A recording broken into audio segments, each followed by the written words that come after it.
Ndakhangela haya kuku Esther ndifuna mani umuntu ofunda kakuhle andiqalele kule yokuqala kodwa apho ndiya kule chapter yesibili kodwa ndifuna uyiqalele phi leluzeko uvele le chapter yesibili apha uqale apha ku verse 10 kule chapter yesibili ngicela umuntu mani andifundele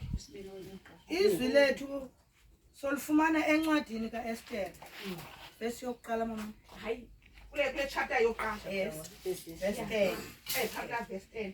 if ilizwi lethu solifumana ku verse number 10 ngomhla wesixhenxe xa inhliziyo yokumkani yayimnandi yiwayini